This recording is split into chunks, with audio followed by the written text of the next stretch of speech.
all that cracking stuff. open the seltzer because we got a big segment coming up that I'm super excited about getting into.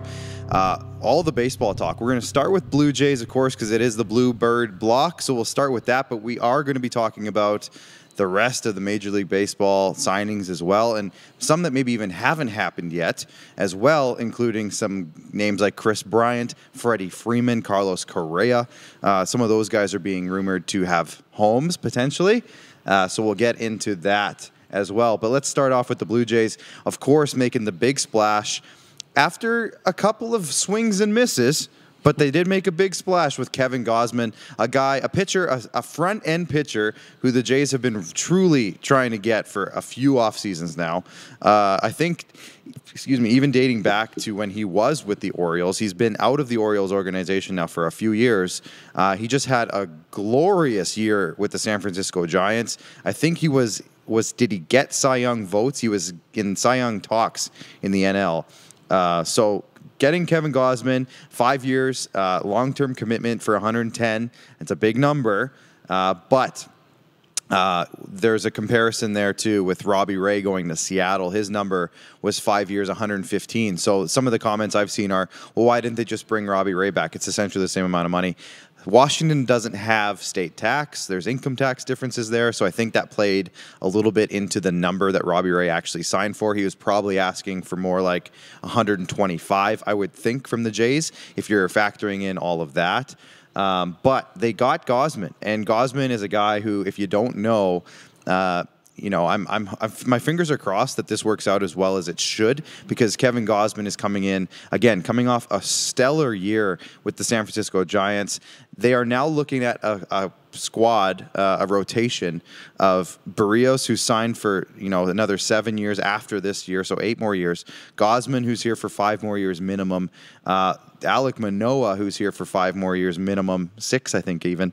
Ryu, who's here for a couple more years, and then that 5th spot is kind of the big question mark now for the Jays. Will they fill it with a guy who's already there, like Ross Stripling, our boy Ross?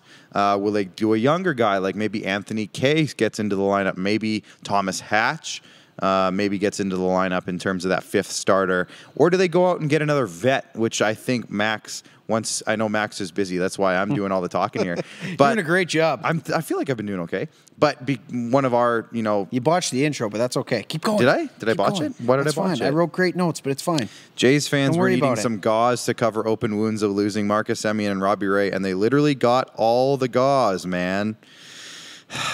Sorry. Just great writing. I read Absolutely it. wasted. I read it That's now. okay. That's fine. That's But fine. the big question again, who fills that 5th spot? And yeah, it could be a younger guy. It could be a current vet who's, like I said, Ross Stripling. Or they go out and they get a vet like J.A. Happ could come in.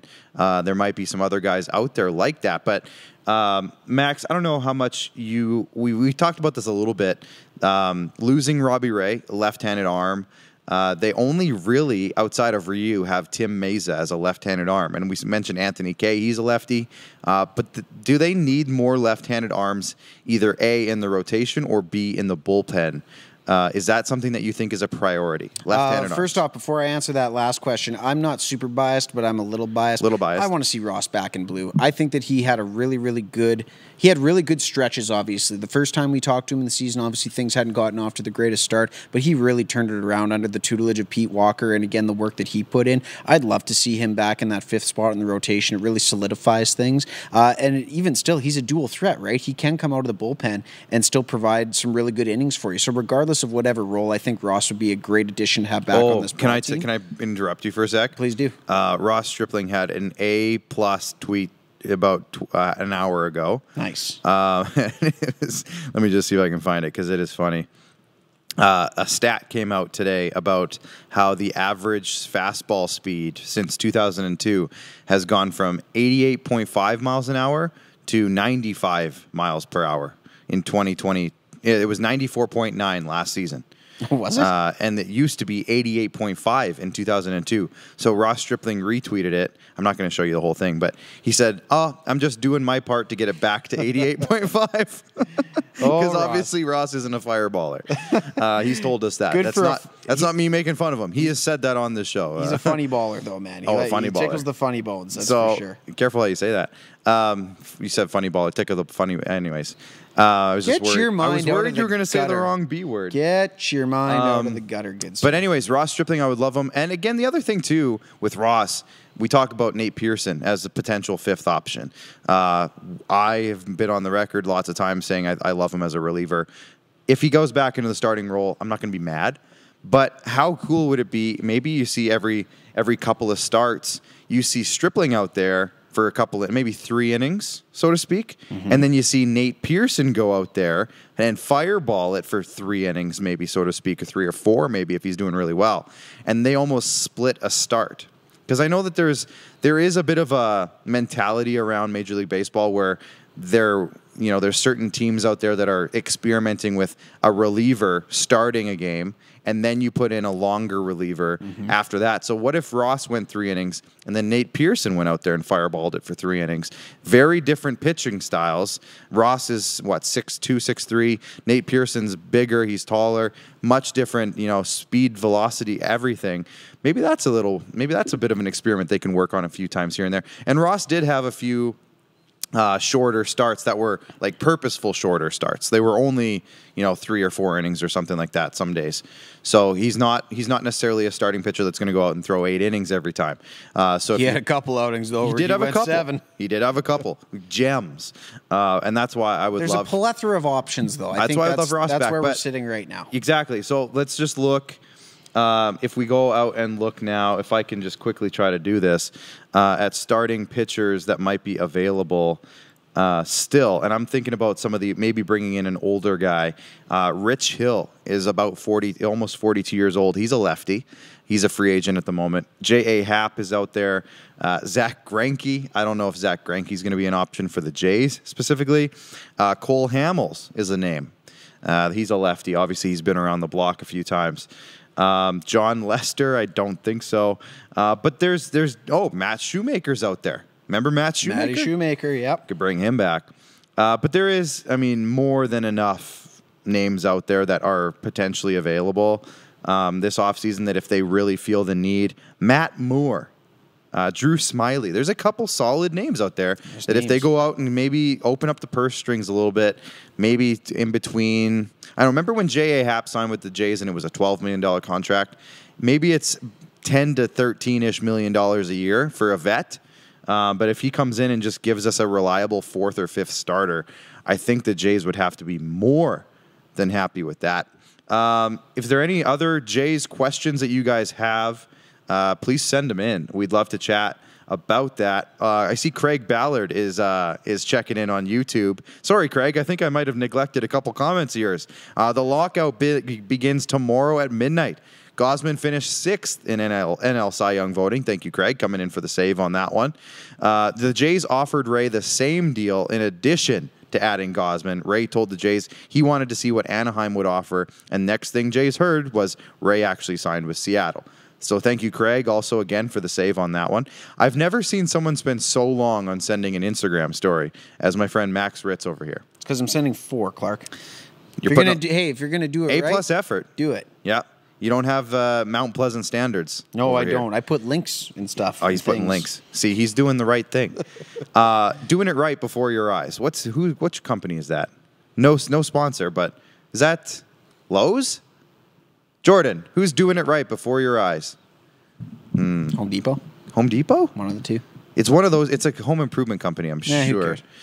Craig Ballard says he likes the idea of Ryan Barucki. Now, Craig, are you saying as a starter? I do like the idea of Ryan Barucki. As a starter? Because I think he's transitioned almost at this point in his If career. we're talking lefties, though, out of the pen, right? It's out of the pen. Tim Meza and Ryan Barucki. Sure. But I don't know if he was talking about, I don't know when he put that comment. Remember the time when Craig also said Clayton Kershaw.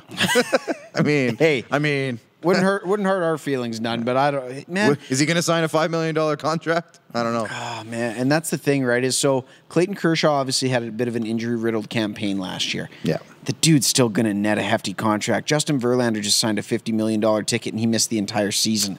So, I mean, Clayton Kershaw, I don't see anything but a Dodgers reunion there, especially losing out on Max Scherzer. I think unless he wants to come and play with his buddy Ross in Toronto. Maybe Ross Stripling. His best friend Matt Stafford's in L.A. with him. I think he's sticking around in L.A., to be quite honest. Maybe he goes cross town to the Los Angeles Angels. of Anaheim. I don't know. Ooh. They're loading up. Right there in Syndergaard. They got Syndergaard. They apparently are on the verge of signing Carlos Correa. Yeah. That's what our next topic is going to be. Things are happening.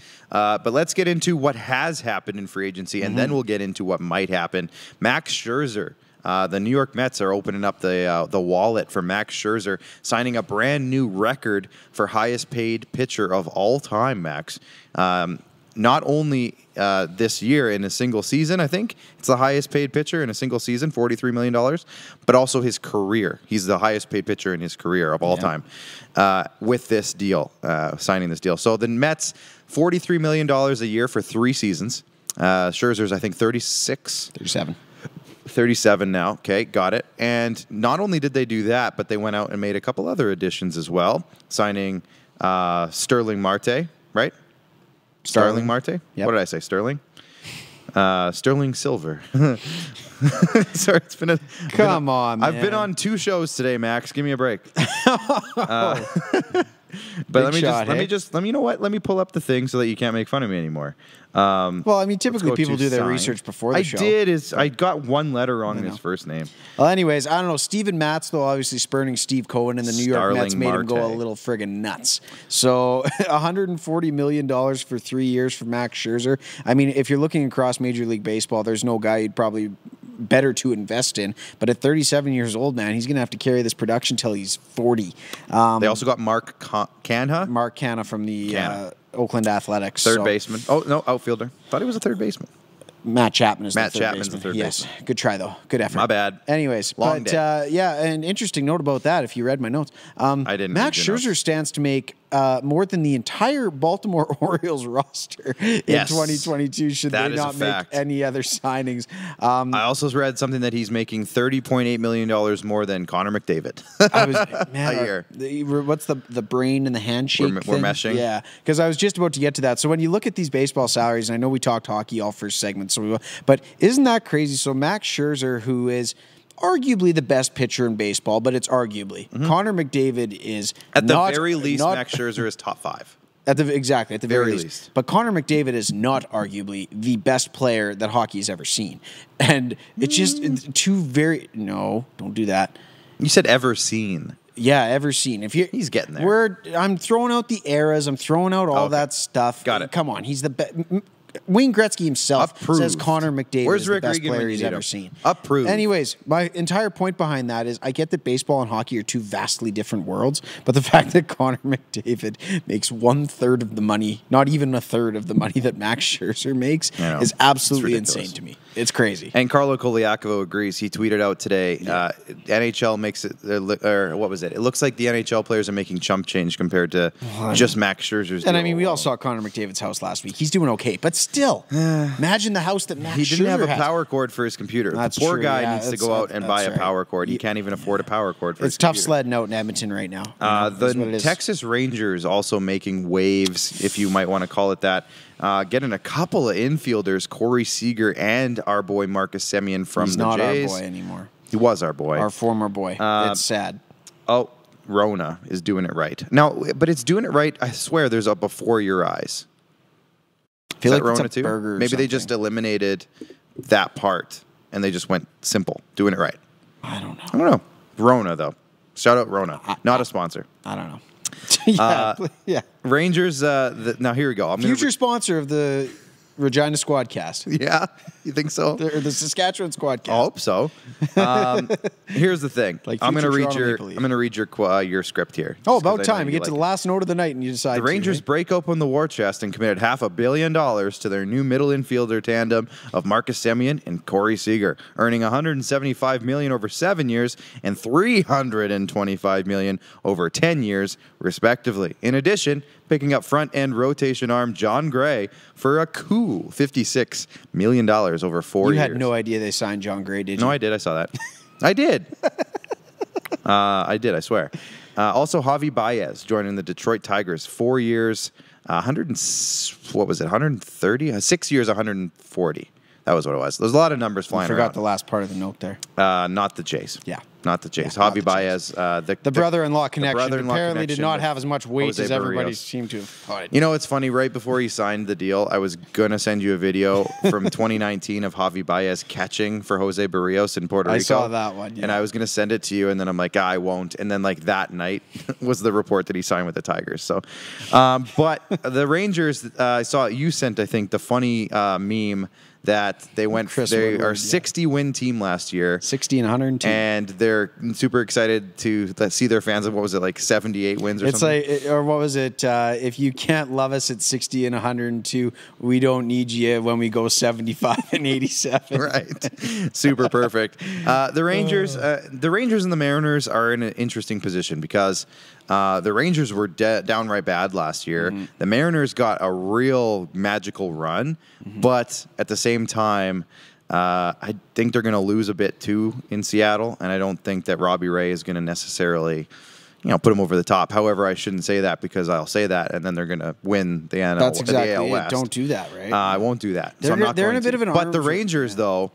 They are a team, the Rangers, historically, that has went out and played hundreds of millions of dollars. Alex Rodriguez, Prince Fielder, I think of back in the day, Vladimir Guerrero, Josh Hamilton, a lot of these guys they've paid some big money for in the past. Ever a Texas Ranger? He signed with the Texas Rangers near the end, I think. I think he was there for a little bit with Pudge. I think he was there.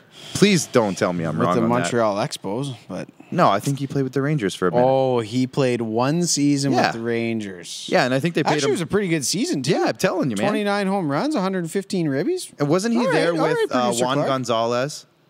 I don't know who else was on the team. I just Check the team. He finished his career in Baltimore. Yeah. Well, I'm pulling up Baseball Reference. They don't give you the entire what I'm trying to say is the Rangers haven't been shy to blow some money. Oh, absolutely. And they got a brand new fancy ballpark. $500 million between two guys. That's not even a third of what their ballpark cost. What is it, Globe true. Life Park? Yeah, that thing is a cathedral, man. Oh my God, we got to go at some point. Yeah. I know a guy down there too. My buddy Chris from TikTok. Shout out, Chris. We should probably go down there. Road trip. Craig, you in? Who else is watching?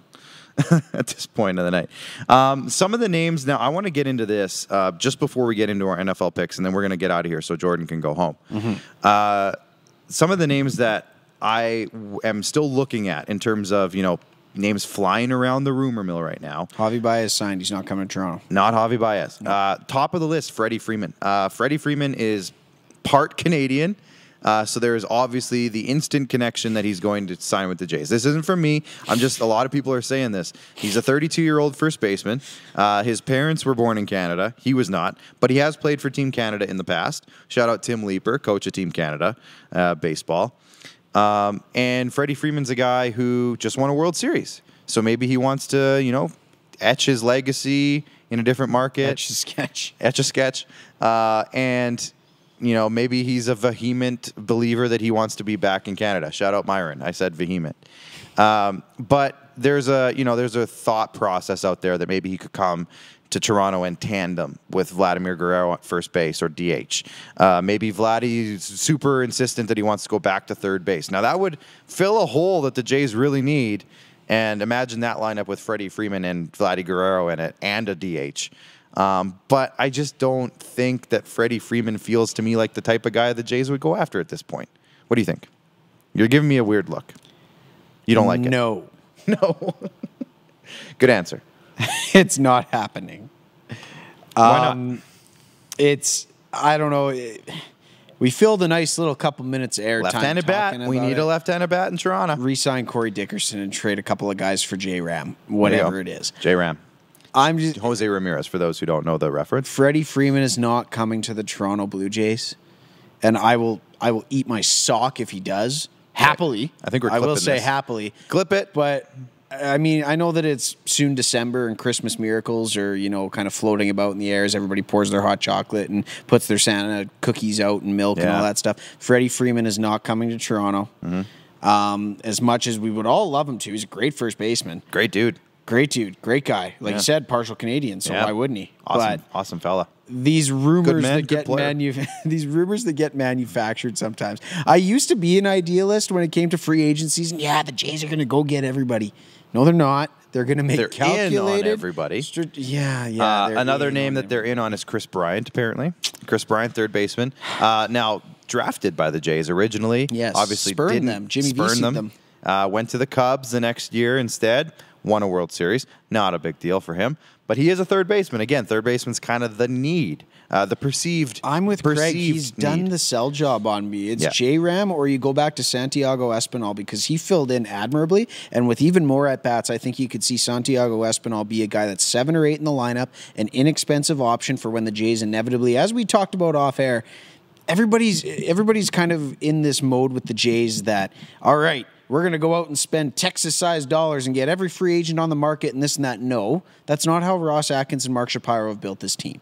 And they also got some comp picks for the guys that they lost. By the way, that's lost in all of this. Semien and comp picks, and first you know what? rounders. And we all saw how quickly they got, I don't want to say got rid of, but dealt Austin Martin to get a Jose Barrios type guy. What if they hit on a couple of these picks in this upcoming draft and these comp picks at the back end of the first round? Am I mistaken that you are able to trade a compensatory pick? That I'm not sure of. Because you're not allowed to trade a normal Who knows? draft We're pick. getting a new CBA. We'll see what happens. Everything's on the table. Bryant in Toronto would make Rockstar happy, says Craig. But Craig's the biggest don't bring Chris Bryant to Toronto person. He's starting the campaign. He has a GoFundMe going. But yes, Rockstar, big Chicago Cubs fans, they wouldn't hate it, I don't think. But everybody's looking at Texas right now and saying, oh my gosh, they spent $500 million to get Marcus Semien and Corey Seager at 31 and 27 years old. Yeah. Guess what, people? Jordan, bring the camera in on me. Bring it here. Hey, shut up. Can we zoom? Shut up. Listen for a second. Sid Sixero, shout out, my guy.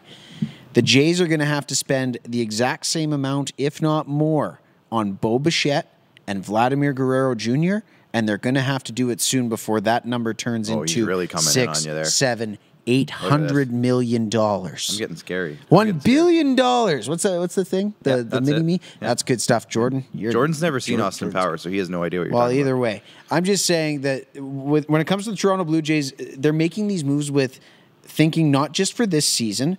What have Mark Shapiro and Ross Atkins said all along? Sustainable winning. They're not going to do it by going out and spending $180 million on Freddie Freeman. Do you want to play rapid fire? As cool as it would be. I agree with you, by the way. Do you want to play rapid fire? Always. Carlos Correa. No, not for the Jays. Where's he going to go? For the Jays. That's an easy game. That's an easy game. I'm just going to keep saying names. You're just going to say no. There. Okay, so we're going to go, where's he going to go? Yeah, this is fun. Okay. Give me Miami with Derek Jeter. Names. Just kidding. Oh, yeah. No, I don't think so. No, you know what? For reference, I like Correa bashed Derek Jeter's career, just for reference. I like the fit in Los Angeles. I think LA Langels. The LA Langels. The Langels of Anaheim. I like the fit there. I think that's great, and it fits Art Moreno, their billionaire owner. Fits exactly what he's trying to do. If he's not going to win with Mike Trout, Shohei Ohtani, Noah Syndergaard, and potentially Carlos Correa, he's never going to win. And let's put Albert Pujols. Respect the name. Exactly. Let's go with Marcus Stroman. Ooh, Marcus Stroman. And maybe you don't have to say like a team, but like the Yankees. I do believe the Yankees. Really? He'll go home to the Bronx. Yeah, he'll flip sides. He'll flip from Queens to the Bronx. I don't know, man. I think that's just like a high-profile Marcus Stroman type of move. Yeah. I feel like I feel like the Yankees have been quietly waiting in the weeds for this big wave to kind of crash forward. They don't need a ton. I saw a picture, a Photoshop of him in an Angels uniform too. Well, that could happen as well. Art Moreno, his resources are literally unlimited. But they're the Toronto Maple Leafs of baseball, though. They really are. Sorry. Craig Ballard just says, imagine a locker room led by Vladimir Jr. and Jose Ramirez. Epic. I agree, Craig. Would be great. We're daydreaming now. Myron's still here. He also says A+ troll in there, Max. I'm not sure which troll he was talking about, but you have lots of good ones. I do. Thank you, Myron. Greatly appreciate it. I'll Jordan, give you that Zoom work, by the way. That was pretty solid. Let's do a couple more here, and then we'll wrap it up with our NFL picks. Trevor Story, shortstop for the Rockies. Now, I heard a report they want to bring him back, and I also heard a report that they might want to bring in Chris Bryant. So they're trying to reunite. Do you not think the Trevor Story relationship in Colorado, that's too fractured? It seems like it. I don't think it's happening. I think his biggest thing is that they never put an effort into winning. If they go out and bring in another big guy, maybe see a random team like the Kansas City Royals going out and making a splash and getting a Trevor Story type guy at shortstop. I don't know. They got Whit Merrifield at second base. Yep. I don't know. I could see a team like that. Patrick Mahomes, minor ownership. He knows what he's doing. Yeah. I don't know. I see like some random team forking out the bucks to get him. I'm just trying to see if Craig's chiming in on any of these guys. Craig, Clip that if I'm right, by the send me way. your picks. Oh, yeah. Wait, that's me. I got to do Last one. Let's get one more in here. Let's see. There's a few Chris names we Taylor, could go with. Toronto Blue Jays. Chris Taylor, Blue Jays, that's your boy? I look at it, if they're not going to explore it on the trade market, I think that, you know what, Chris Taylor would be a very serviceable piece, that versatile, a guy that you know what he's going to give you. It's not going to be a super splashy acquisition. Now, based on the dollars that are being handed out, I worry that you might have to overpay for him, especially after losing the production that you have at second base with Marcus Semien jettisoning. Another big Nice word. Yeah, I'm vehemently impressed with that word. Thank you very much. You're I welcome. boldly predicted that. I wanted to say vehement there, but you already used it. No, I'm sorry, buddy. I boldly projected that. I can't. I'm struggling for big words. It's late. Let's move on. Chris Taylor, Toronto Blue Jay. Hey. Last one, Nick Castellanos. A deep fly. No, I'm just kidding. Oh, no. We're not gonna. Oh, no. For the memes. Tom Brenneman. For the memes. Yeah. No. Well, Nick Castellanos. Mariners. Does a reunion in Detroit make sense? Yeah, if they're going to get Javi Baez. If they're going to get Javi Baez, Maybe they go for it. And they got fucking... They got frickin' Eduardo Rodriguez, didn't they? Kid show, Clark. Kid show. Beep. It's the after hour with is the Original after 16. hour. Did you say they got Eduardo Rodriguez, didn't exactly, they? yeah. Like the so maybe Tigers they're are pushing. loading up, and I mean that's a team that's been doing it right the last few And years. They the know what they're doing Central for him. is weak. So if they want to add Outside a of few the White guys, maybe they Sox, can yeah. get a If they can get a few guys, they can really make a push for that division pennant. I don't mind that as a potential reunion. I hope everyone's not remind me upset how the night messy it before. was with Nick Castellanos leaving Detroit. I don't think it was that bad. Robin Wildy's commenting in. He's reffing a game tonight. He says, Kyle Seager at third base. I don't think it's going to happen. The guy's 35, 36 now. He has a very established career. And to me, go sign with your brother in Texas. Like, why wouldn't you? Go play with your brother in Texas. I don't know. I don't think it doesn't seem like the Jays are really the right move for him at this point in his career. No. I could see some other journeymen, and Kyle Seager's not a journeyman, but I could see some other guys who have been around the league a little bit taking a chance on Toronto as a vet, but Kyle Seager doesn't seem to me like the guy who would. He's a career Mariner. Yeah. I'm not saying he's going to go back to Seattle, but I feel like he'll have his pick of the litter. There'll be a few teams that offer him a contract. He'll stay down south. I don't think he's going to come up to the Jays at this point. No. Oh boy, everyone's Does he coming have a out. distant cousin that once lived in Etobicoke, though? Probably. Maybe he Everybody will come has. Yeah, maybe. All right, let's get to our NFL picks. Unless you have anything else you want to add. No, I think I don't know. That was a nuts week of baseball news, though. I think maybe obviously hockey is prevalent most in this area of the world right now. Again, even in November, it's the dog days of the NHL season. Yeah. But man, oh man, was it an exciting week for baseball news. Like, this was crazy. Max Scherzer being handed that contract. I think Steve Cohen lost his mind. The other thing we didn't talk about at all is the fact that there might not be a league next year. That too. We don't want to talk about that, though. We did talk about it last week. We did last week. One thing I will say is that there was a report that came out today. The MLB Players Association and the league itself had a meeting wherever they're doing their meetings. Do you know where? Doesn't matter. Behind closed doors. Yeah. That's where they're doing. And it lasted 30 minutes, and they all walked out. So that's not a good sign. They walked in and they walked out. Yeah, it was the Grandpa Abe Simpson meme. I think there's a couple of Office episodes longer than 30 minutes. That's not probably good. Maybe they watched an episode. There was a I can't remember who it was. Nick Alberga, maybe. It's like, oh, so they got a deal done that quick. Well, of course he did. I think it was Alberga. Classic Nick.